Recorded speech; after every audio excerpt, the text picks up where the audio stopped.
Bonjour et bienvenue pour ce premier tutoriel de formation sur le logiciel SolidWorks, qui est un logiciel de dessin assisté par ordinateur.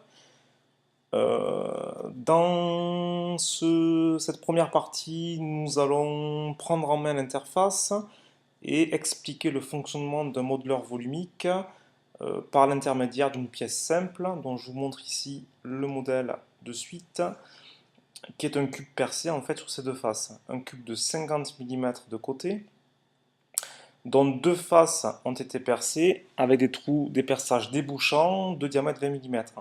Les perçages sont centrés sur les faces. Alors on y va, quand vous avez cliqué sur l'icône sur le bureau, vous accédez en fait à cette page qui vous propose de démarrer un nouveau document.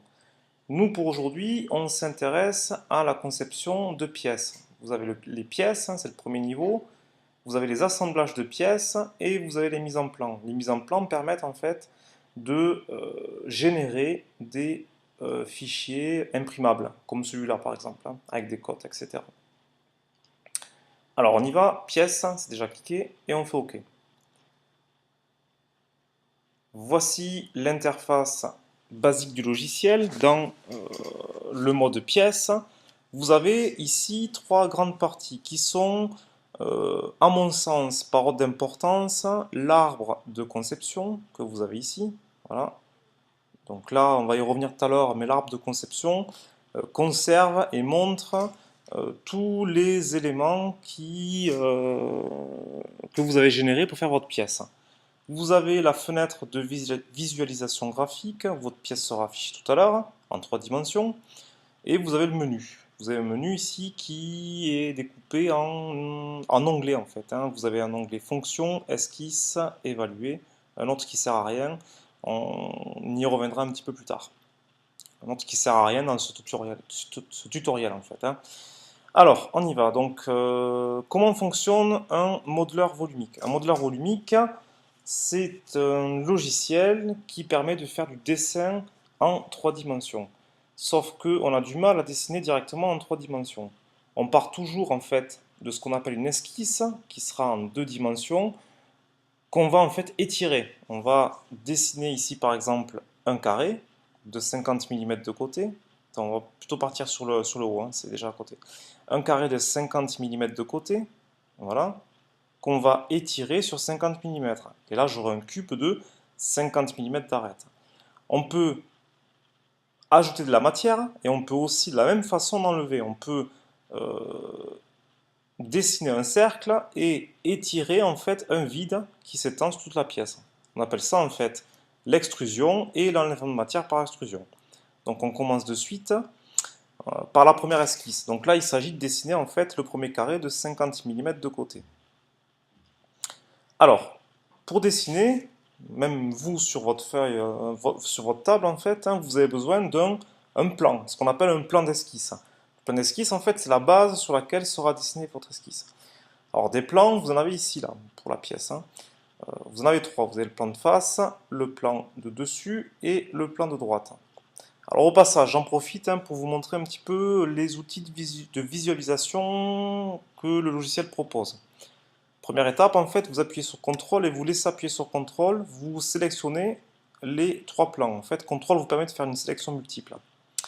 Je ne sais pas si vous saviez, mais votre souris en fait comporte une molette, donc ça vous saviez forcément, et ce que peut-être que vous ne saviez pas, c'est que votre molette, vous pouvez y appuyer dessus, et si vous appuyez dessus, que vous ne lâchez pas en fait, que vous bougez votre souris, vous accédez à la rotation. Donc là voilà, je passe en fait d'une vue plane comme ça, ici là, à une vue en trois dimensions. Votre souris, votre molette, là, si vous actionnez la molette, eh ben, vous effectuez un zoom qui est centré sur le pointeur. Alors c'est intéressant en fait parce que puisque c'est centré sur le pointeur, eh bien vous pouvez déplacer comme ça, hein. Moi je m'en sers comme ça, vous vous en servez pour déplacer en fait votre visualisation. Donc voici mes trois plans, j'en choisis un, je vais prendre par exemple le plan de face, et je démarre une nouvelle esquisse. Alors pour y aller en fait je vais dans l'onglet esquisse, et je clique sur esquisse, créer une nouvelle esquisse. Voilà. Lui, par défaut, il se remet en fait en vue normale en fait. Il revient, si vous voulez, en vue perpendiculaire par rapport à l'esquisse. On regarde de façon normale ou orthogonale en fait à l'esquisse. Donc c'est ce qui nous intéresse. Alors c'est parti. J'active l'outil rectangle et je clique une fois pour le premier point. Je clique une deuxième fois pour le deuxième point. Je ne cherche pas à faire un carré, je ne cherche pas à faire les dimensions précises de suite. On verra qu'on y arrive en fait tout à l'heure avec l'outil cotation. Voilà mon carré. J'appuie sur échappe pour désactiver l'outil carré. Et je me lance dans la cotation. Je vous rappelle un petit peu ce qu'il faut que je fasse. Il me faut un carré de 50 mm de côté. Ce qui fait qu'il va falloir que je cote deux segments à 50 mm. Pour cela, vous avez l'outil cotation intelligente. Alors intelligente, méfiez-vous quand même, hein, mais cotation, ça m'intéresse. Je clique dessus et je sélectionne un côté. Voilà, je clique une fois. Je reclique pour poser la cote. De suite, vous avez une boîte de dialogue avec la valeur de la cote qui s'affiche et vous rentrez vos 50 mm, tout simplement. Je fais exactement pareil pour le deuxième côté. Je clique une fois, je reclique pour poser la cote et je rentre les 50 mm. Au passage, alors j'appuie, alors vous avez vu hein, à chaque fois, j'appuie sur échappe pour désactiver les outils. C'est important hein, à chaque fois de faire ça. Au passage, je vous montre un petit peu, je vous explique un petit peu l'un des autres concepts importants de ce premier tutoriel. Il y a un code de couleur pour les esquisses. Une esquisse peut être bleue, noire ou rouge, parfois même jaune. Quand elle est bleue, ça veut dire qu'elle est sous contrainte. C'est-à-dire qu'il manque des dimensions au logiciel pour qu'il connaisse complètement les dimensions de votre esquisse. Donc là, c'est le cas. Quand elle est complètement noire, ça veut dire que le logiciel, ça veut dire qu'elle est complètement contrainte. Le logiciel n'a besoin d'aucune cote pour la définition de la pièce. Et quand ça devient rouge, c'est qu'elle est sur contrainte, c'est qu'elle a des dimensions en trop.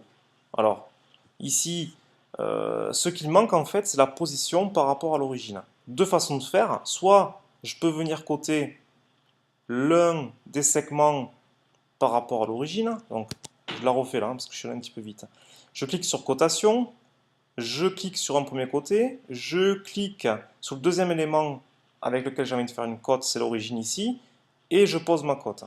Donc je peux faire ça en fait de façon horizontale et de façon transversale. Et là j'ai ma position de mon carré par rapport à l'origine. Voilà, j'appuie sur échappe. Donc là tout va bien, c'est noir, mais il y a plus simple et plus propre. Je vais supprimer ça, hein. Je sélectionne la cote, je la supprime.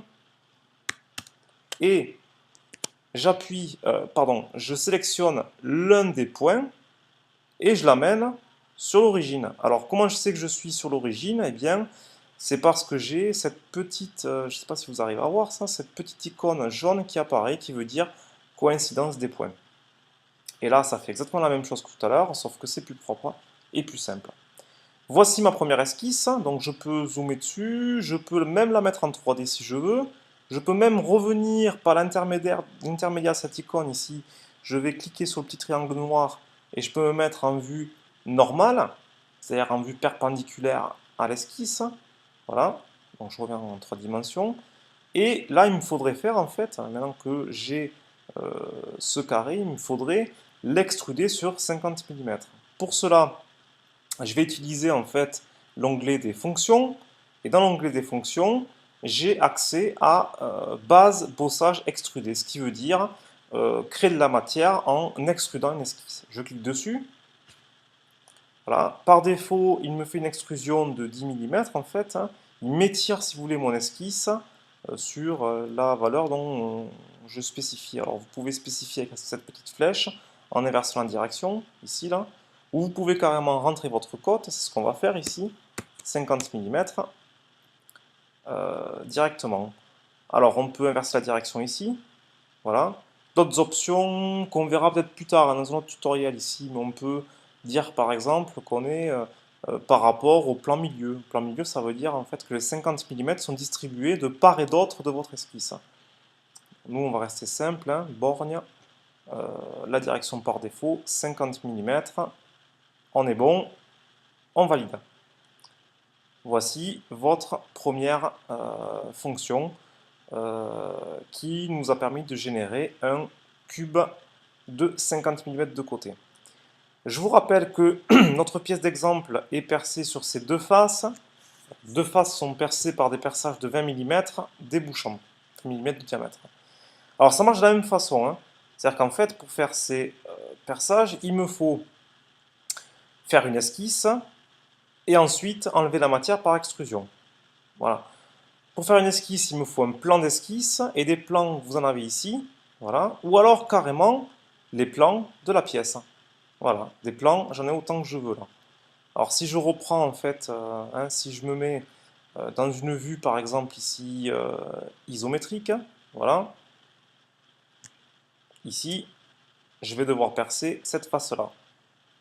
Donc je sélectionne ce plan, je vais dans esquisse, je démarre une nouvelle esquisse. Je peux éventuellement me mettre en vue normale, c'est plus confortable pour travailler. Comme tout à l'heure, hop là, comme tout à l'heure ici, je ne clique pas sur rectangle, je clique ici sur cercle. Et je dessine un cercle sans m'intéresser vraiment ni à son diamètre ni à sa position. Voilà. J'appuie sur échappe. Mon cercle est bleu parce qu'il n'est pas entièrement contraint. Je vous rappelle qu'en fait, il faut que votre esquisse soit complètement noire avant de lancer la fonction. Donc là, je vais devoir coter.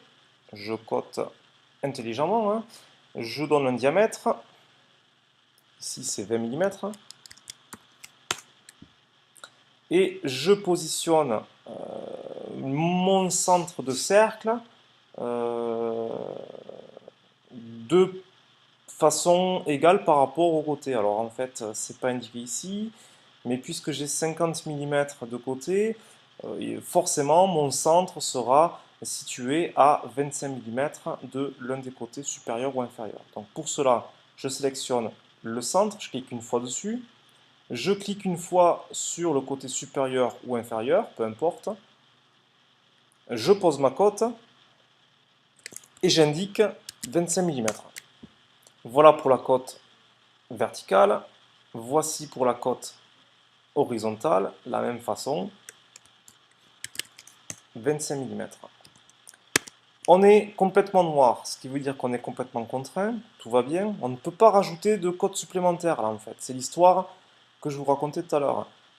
La troisième couleur, on l'a pas vu, on a bien vu les esquisses bleues au tout début, les esquisses noires quand tout va bien, les esquisses rouges, on n'a pas encore vu. Imaginez-vous que vous ayez envie de dire au logiciel, eh bien, le centre se trouve à 25 mm de ce côté, mais il se trouve aussi à 25 mm de l'autre. Ce qui est vrai, pourquoi pas? Alors, non seulement c'est pas utile de faire ça, parce que le logiciel le sait déjà qu'il y a 25 mm ici, mais en plus, vous indiquez deux fois la même dimension, et ça génère en fait une surcontrainte. Donc vous avez ce message de dialogue là, rendre cette compte pilotée. Dès que vous avez ça, vous ne cherchez pas à comprendre, vous appuyez sur annuler, il y a forcément un problème. Allez, c'est parti pour la fonction. Donc là, la fonction qu'il faut que j'utilise ici dans l'onglet, c'est enlèvement de matière extrudée. Ce qui veut dire, j'enlève de la matière en étirant mon cercle. Je clique dessus, je vais me mettre un petit peu en 3D. Alors je vous rappelle que il faut que mon trou soit débouchant. Donc mon trou, il faut qu'il fasse plus de 50, mon extrusion, hein, mon enlèvement de matière, c'est pas facile à dire, doit faire plus de 50 mm. Ici 60 mm, ça pourrait être adéquat. 50 mm, ça pourrait être adéquat aussi, hein. Quand on est pile poil sur la dimension, ça marche. Le meilleur moyen de faire ici, là, même si je me mets, alors, voyez, par exemple ici, je reviens vers un trou non débouchant, je demande à ce que ça soit à travers tout. À travers tout, ça veut dire que le logiciel calcule la longueur pile poil qu'il faut pour traverser la pièce et pas plus. Si votre pièce fait 2 km de long, eh bien l'extrusion, l'enlèvement de matière extrudée en fait, se fera sur 2 km, il n'y aura pas de problème. C'est la façon la plus simple et la plus propre de faire, encore une fois. Je valide, et voici mon premier perçage. Donc, rapidement, j'exécute le second perçage. Alors, pour me retrouver, en fait, hein, dans ma conception, je me remets en vue isométrique. Donc là, on a percé cette face-là. On va percer la face suivante, la face supérieure.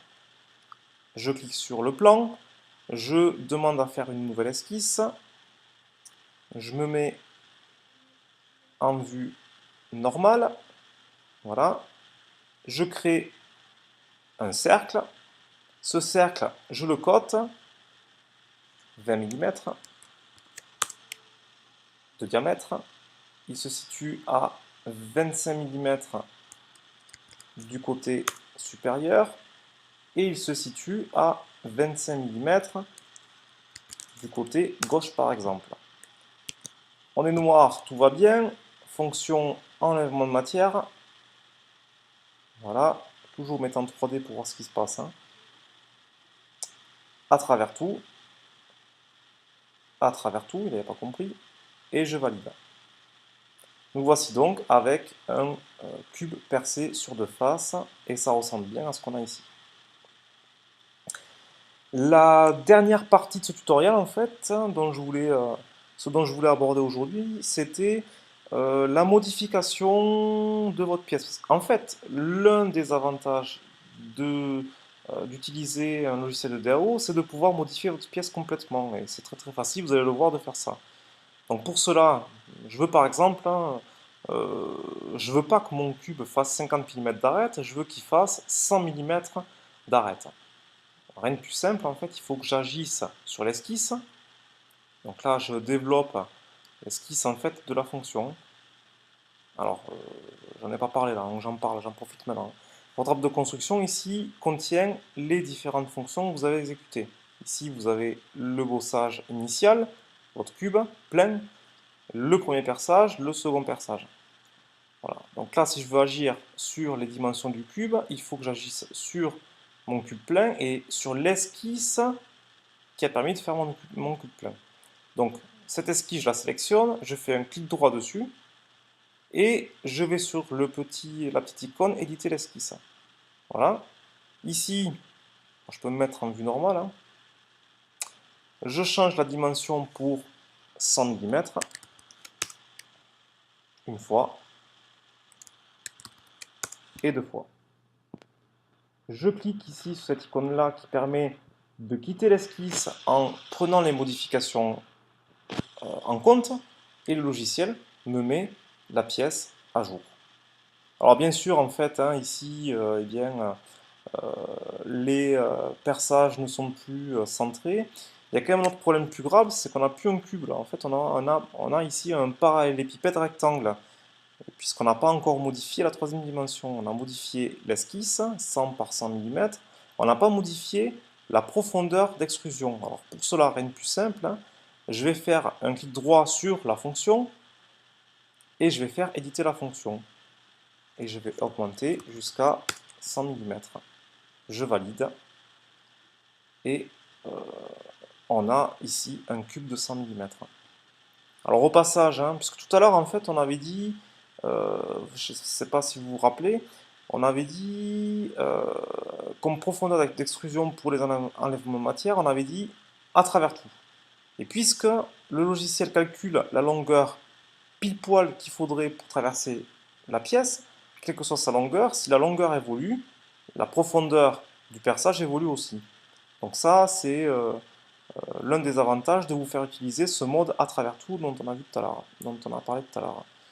On pourrait ici éventuellement, alors on va pas le faire ici, mais pour modifier les perçages, rien de plus simple, hein, donc on va entrer dans l'esquisse et on modifie les dimensions. Hein, on va pas s'attarder là-dessus, hein, donc j'en fais une pour vous montrer. Mais je pense que tout le monde a compris. Je quitte l'esquisse en validant les modifications, et vous avez tous compris que modifier une pièce, c'est pas si compliqué. Voilà, je vous remercie pour votre attention.